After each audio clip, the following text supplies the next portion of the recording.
Good morning, everybody. Thank you for joining me. Today I'm going to be doing part two of our punctuation guide review. I'm not sure if you joined me for part one, but in part one, we discussed the punctuation guide and the rules that we do deduct for in your program dictations. And today we're discussing part two, which we're going to cover the rules that we do not deduct for in your program dictation. So thank you for joining, and I hope you enjoy. So first of all, I'm going to start out just with an introduction, something that's typed into your punctuation guide, and I just want to remind everybody what it says. So here we go. Punctuation is an important part of the English language. It is used to provide structure to our words and phrases. Incorrect punctuation can have the potential to alter the intended meaning, so it is especially important to understand basic and necessary punctuation. Your training includes medical dictation in a variety of styles. Since you are transcribing verbatim, how you transcribe these different styles can be subjective. As an MT, this means you must be flexible. What you see in one report may not be what you see in the next report. You will learn that there are many gray areas and more than one correct way to present information. This is especially true with punctuation. Differences between what is seen in keys and student submissions have resulted in students stressing over punctuation more than almost anything else, which is counterproductive. Rather than focusing mainly on punctuation, step back and think about what is most important in a report. Pay closer attention to the significant errors or higher point deductions in your reports. Note the feedback on your punctuation errors and work on decreasing those errors over time. To that end, we will only be scoring the most necessary punctuation. You will, however, continue to see differences in the keys, but these differences will not be deducted. Again, just note them for future reference and move on. In part two of this two-part series, we will review the punctuation rules that you will not be deducted for in your medical transcription program. Okay, so let's start. So the first thing I want to discuss is punctuation within quotation marks. Punctuation marks typically fall inside the closing quotation marks to facilitate the unhindered punctuation of the sentence in which those quotations reside. And you can find that in BOSS 3.13.2.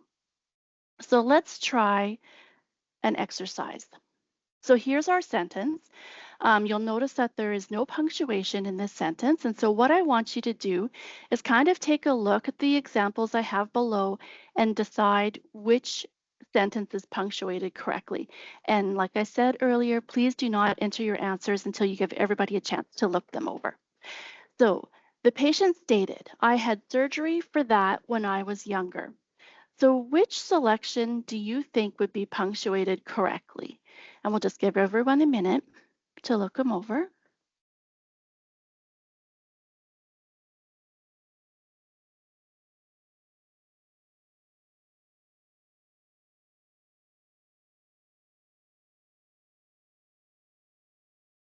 Okay, you can go ahead and type your answers in.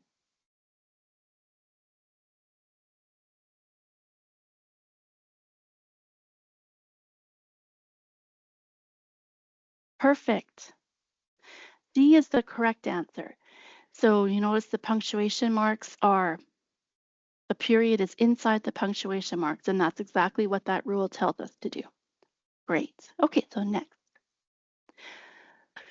So the next thing I want to discuss is commas before non-restrictive, also known as non-essential clauses, starting with which, with, who, and so on. The essential expression is necessary in order for the statement to make sense, whereas the non-essential, if excluded, does not have any structural impact. So that's BOSS 3.5.1. So let's take a look at some examples. We gave her Tylenol, which we hoped would help. So we'll give everybody a second to look at the options.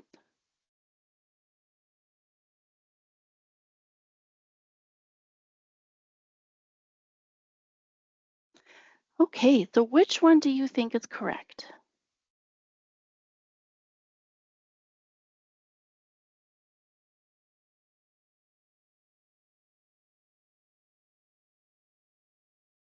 Perfect.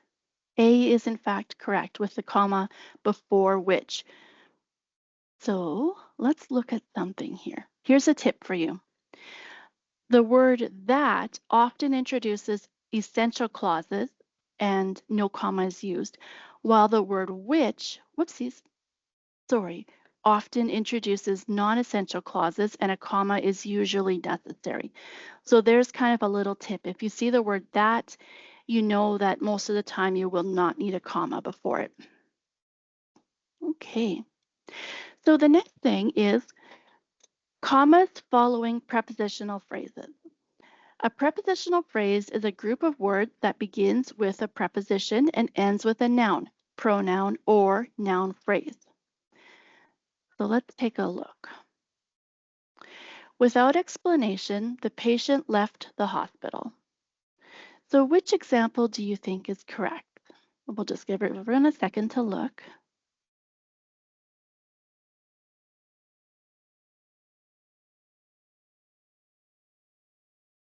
And when you're ready, you can type your answers in.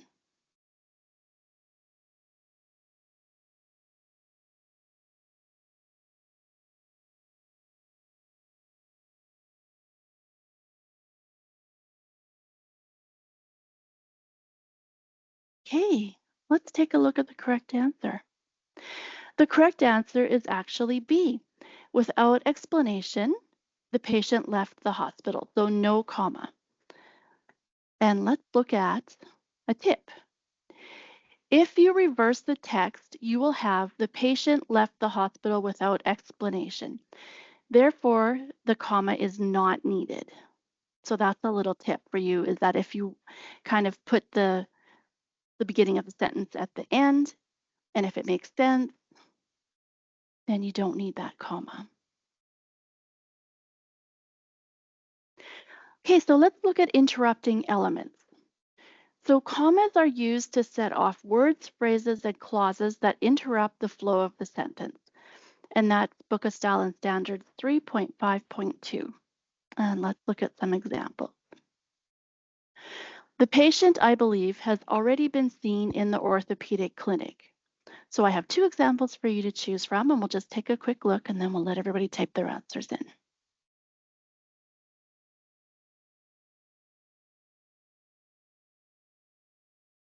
Okay, go ahead.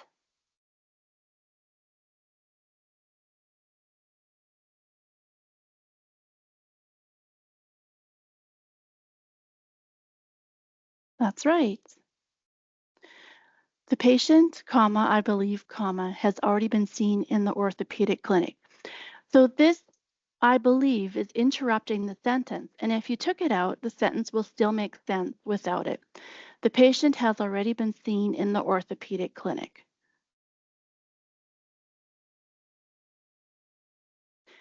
Next, I want to talk about transitional words and phrases that interrupt. So keep in mind that these are different than, the transitional words and phrases that go at the end of the sentence or the beginning of the sentence, like when you start a sentence with however, or if you end a sentence with however, these ones are a bit different. So commas with transitional words and phrases such as however, subsequently, therefore, otherwise, etc. And here's the key, when acting as an interrupter.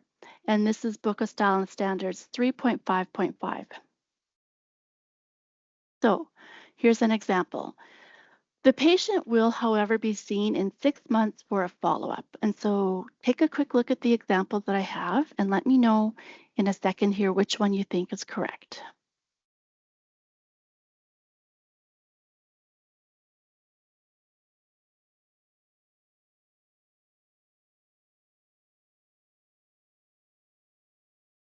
Okay, go ahead and put your answers in.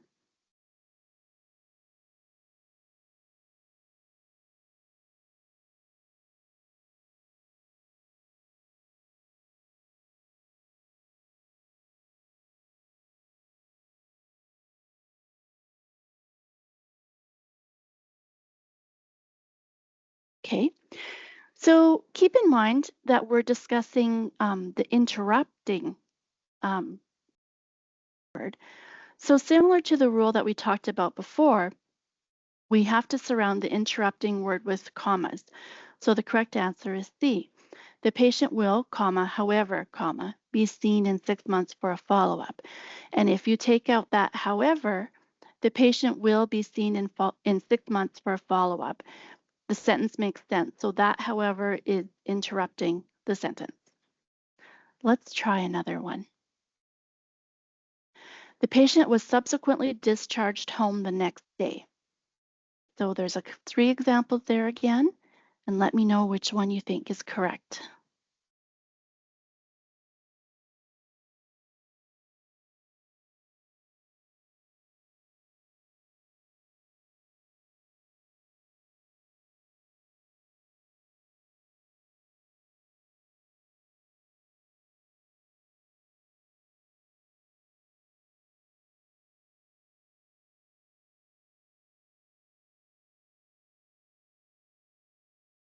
Yep, that's right. Once again, we have subsequently interrupted the sentence. And if we take it out, the sentence still makes sense without it. So it's just interrupting. The sentence doesn't need that. Okay, so let's look at our next rule. So our next rule that we want to look at that's outlined in the punctuation guide is commas between cumulative adjectives.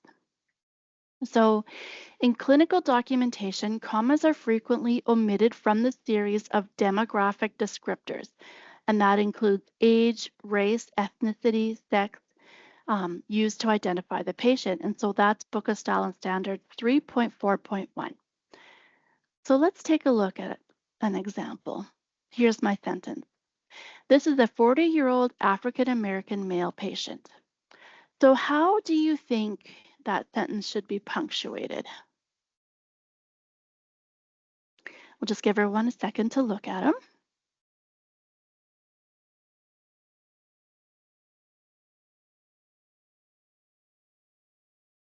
Okay, go ahead and type your answers in if you want.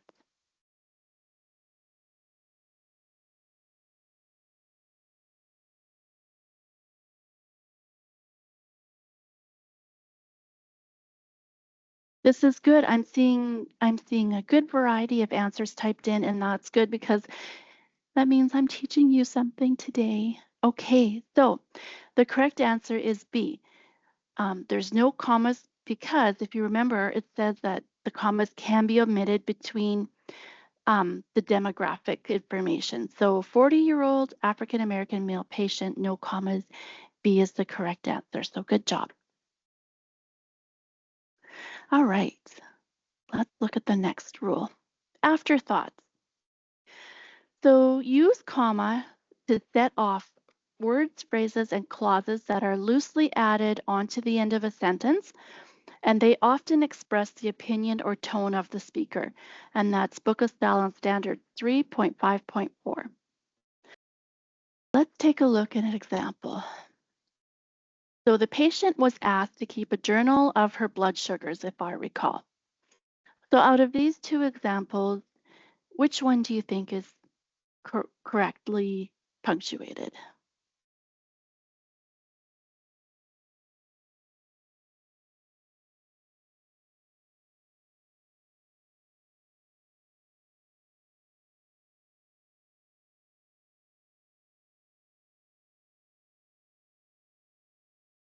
Yeah, that's right.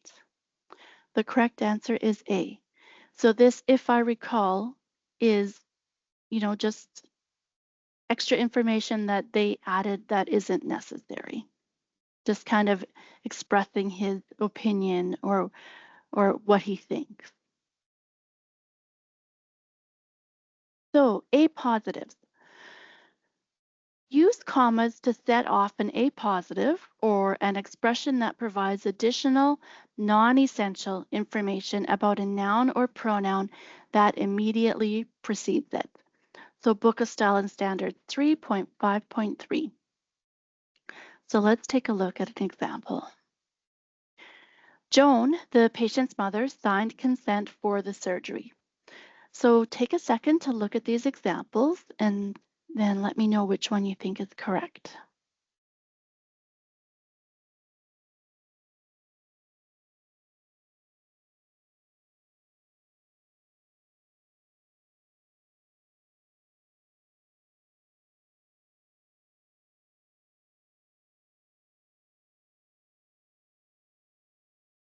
Good job.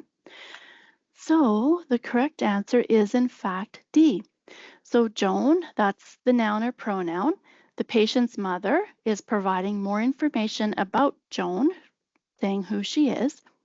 Signed consent for the patient. So we have this being set off with commas because it is the A positive. The patient's mother is providing more information about who Joan is.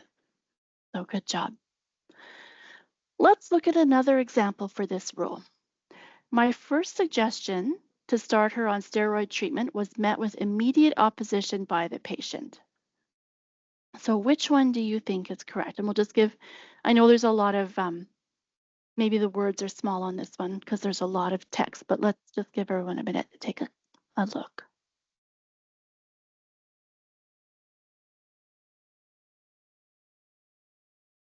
Okay, go ahead.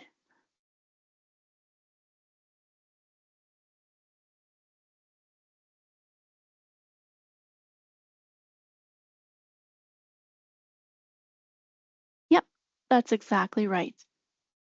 A. So we're setting off this extra information about what his suggestion was. The suggestion is the noun, what a person, place, or thing. So we're using the commas to set off the extra information about the noun. So good job. Okay, introductory elements.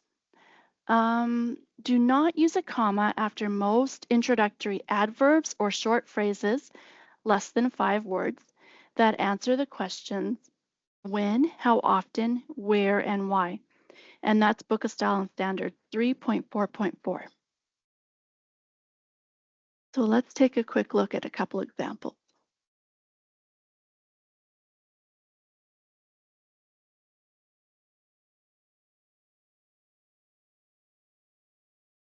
And go ahead when you're ready and put which selection you think is correct.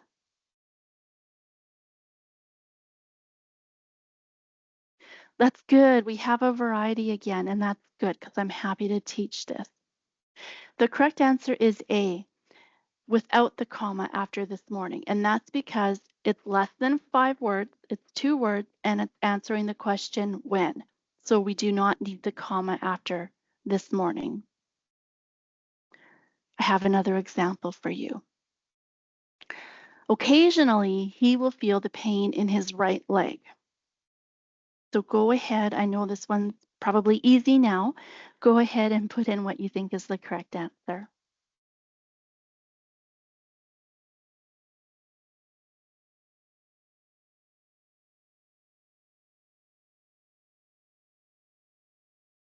Yep, you got it.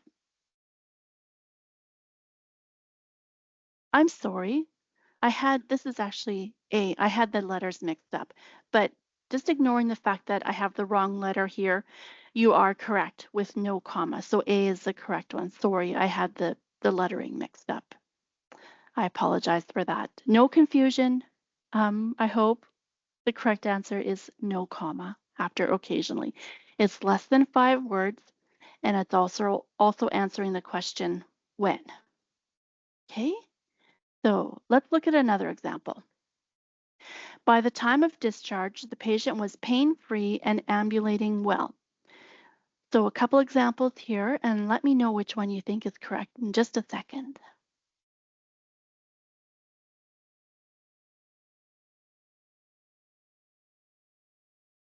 Okay, go ahead.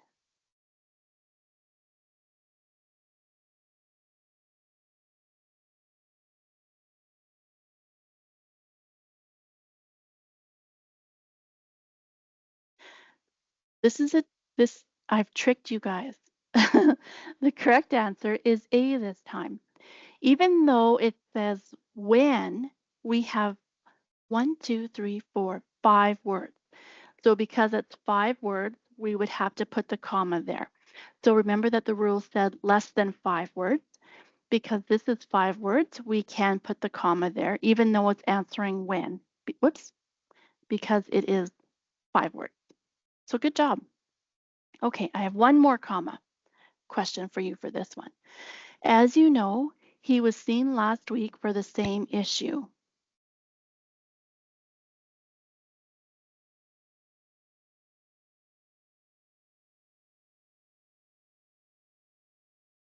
And go ahead and put your answers in when you're ready.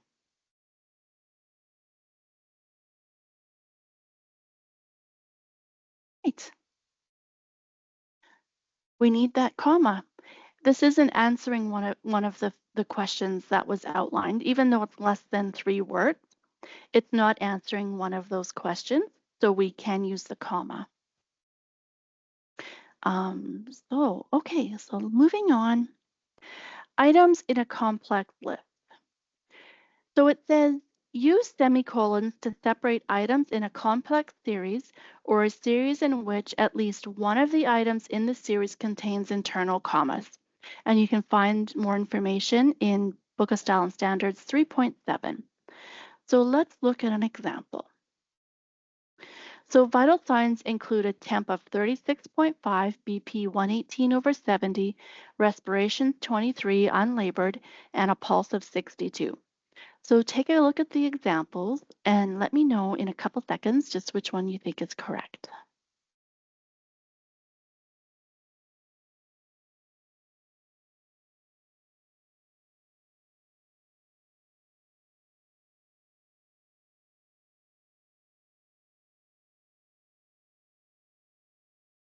Okay, go ahead and put in what you feel is the correct answer.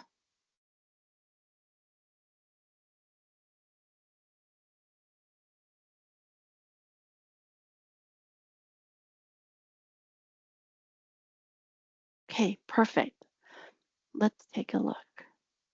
We have some changing minds. That's good. That's good. The correct answer is C. So we have the semicolon between the temperature and the blood pressure, the respirations. And here in the respirations, we have this little A positive um, providing more information about the respirations. So because this unlabored is set off with a comma, it's an A positive, we have to put semicolons in between all of the other items. So good job.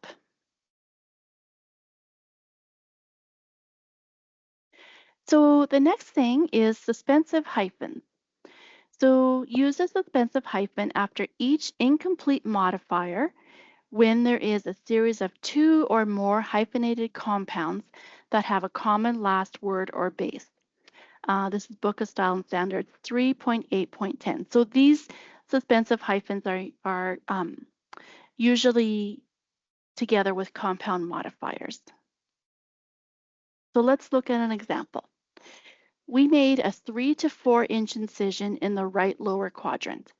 So just take a second and look at the options, and then in a couple seconds, just let me know what you think is correct.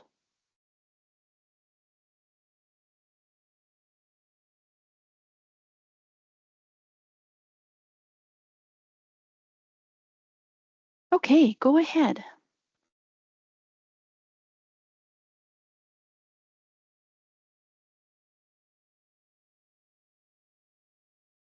Okay, let's take a look. The correct answer is B. We made a 3-to 4-inch incision.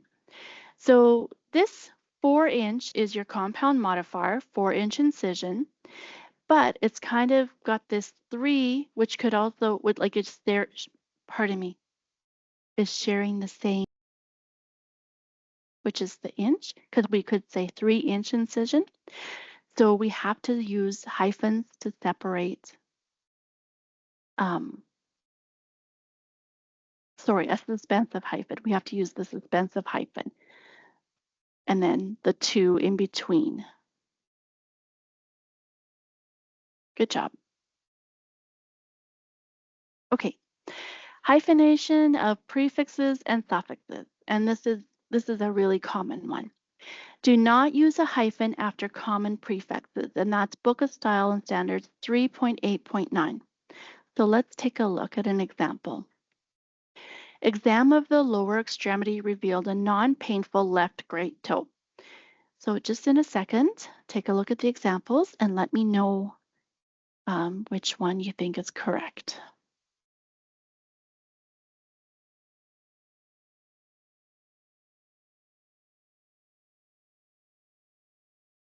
Okay, go ahead and put in what you think is correct.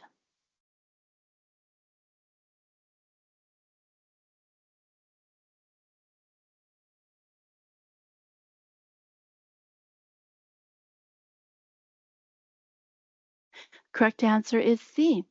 Exam of the lower extremity revealed a non-painful left great toe. So because non is a common or a common prefix, and it's also like it can't stand on its own. It's not a word that really can stand on its own. We would just join it to the word that it's next to, so non-painful, instead of using a hyphen or a space in between. So there are some exceptions in the Book of Style and Standards. If you look up that 3.8.9, and I'll show you a couple of them. So here we have two words, retreat and retreat. So they, even though they're spelled exactly the same, they mean different things. So in this situation, like retreat with the hyphen would mean treating again. So we're retreating the patient with antibiotics or something like that. And this one, retreat, means to move away, or move back. So they, even though they're spelled the same, those two words can have different meanings. So it is okay to use a hyphen when the word without the hyphen would have a different meaning than is intended. So do not use a hyphen after a prefix when the unhyphenated word would have a different meaning. So this is an example of that. Another example of an exception that I want to look at is ill-looking. So use a hyphen after a prefix to avoid an unusual or awkward combination of letters, such as in repetitive vowels or three of the same consonant sequentially. So ill-looking, if we didn't have that hyphen there, we'd have three L's in a row. And it kind of would be tough to look at, and just doesn't look right. Another example of that would be, and you've probably come across this, now pardon my pronunciation, but salpingo-oophorectomy, where you would have like three O's. And so we usually separate the salpingo from the oophorectomy with a hyphen as well. So those are a couple of examples of exceptions to that rule for using a hyphen with a prefix. And that's it. I'm just going to stop the recording here and then we can discuss any questions.